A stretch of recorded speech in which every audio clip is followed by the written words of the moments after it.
Bon, le thé et le Maroc, c'est une longue histoire d'amour. Longue ?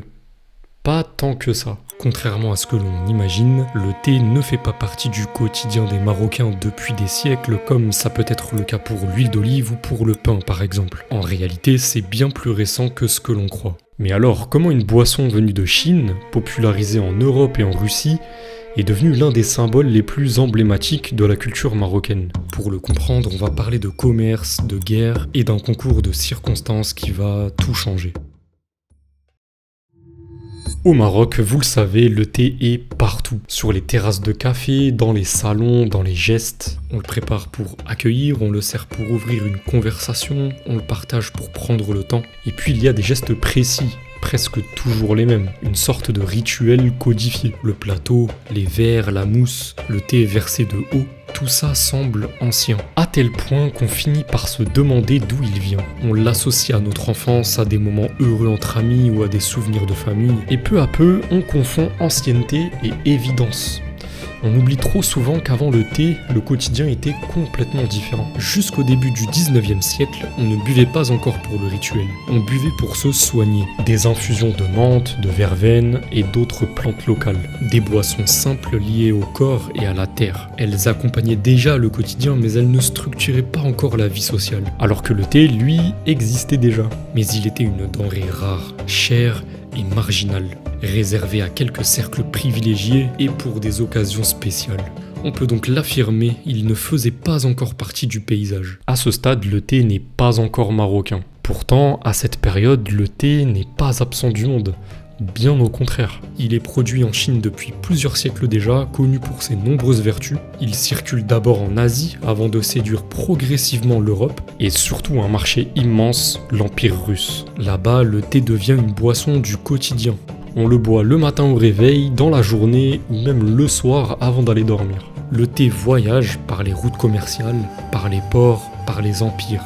Mais il ne passe pas par le Maroc. En tout cas, pas encore. Il reste un produit extérieur. À cette époque, le thé est donc déjà mondial, mais il n'est pas encore ce qu'il s'apprête à devenir.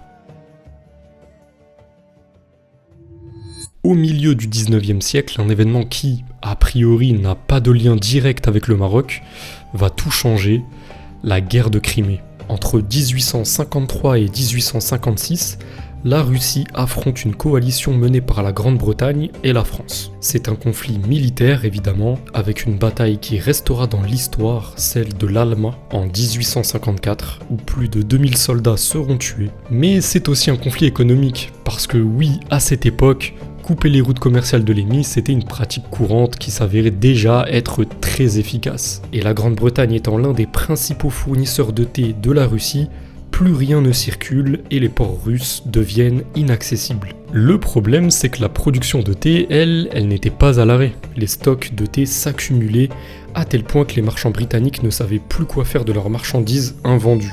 Des cargaisons entières, déjà achetées, déjà payées et personne à qui vendre. Il faut alors rapidement trouver une solution. Et le regard se tourne vers d'autres marchés, plus proches, plus accessibles, plus stables. Et parmi eux, vous l'aurez deviné, le Maroc, un pays déjà habitué au commerce international, un pays où le sucre est largement consommé, un pays relié par la mer. Et à partir de ce moment, le thé change de trajectoire. Ce qui n'était qu'un produit extérieur devient une opportunité. Pas par tradition, pas par hasard, mais par un concours de circonstances où la géopolitique, le commerce et l'histoire se rencontrent. Et là, certainement, vous vous demandez pourquoi le Maroc ? Et oui, quand les routes vers la Russie se ferment, il faut absolument trouver un autre débouché. Un marché capable d'absorber rapidement des volumes importants. C'est là que le Maroc s'impose alors comme une évidence. D'abord pour des raisons géographiques.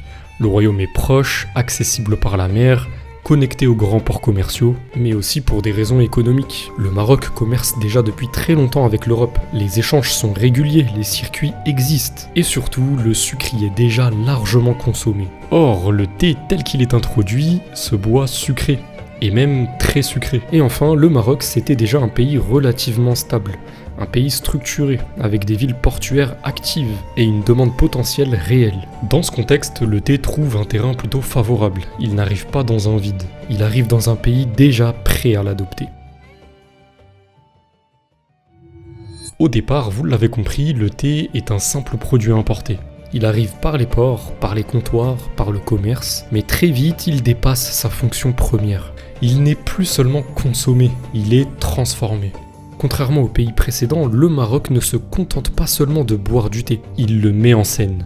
On codifie les gestes, on règle les temps, on invente un rituel, le service devient un acte social, un moment d'accueil, un signe de respect, de générosité, d'hospitalité. Et peu à peu, de façon assez naturelle, le thé s'installe au cœur de la vie quotidienne. Il traverse les classes sociales, les régions, les générations, et surtout il devient un langage.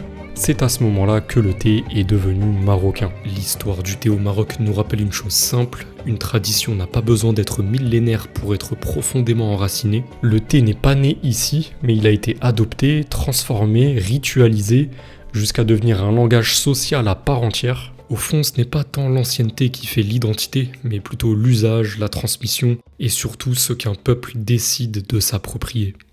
Si ce genre d'histoire t'intéresse, j'en raconte d'autres régulièrement. À très bientôt.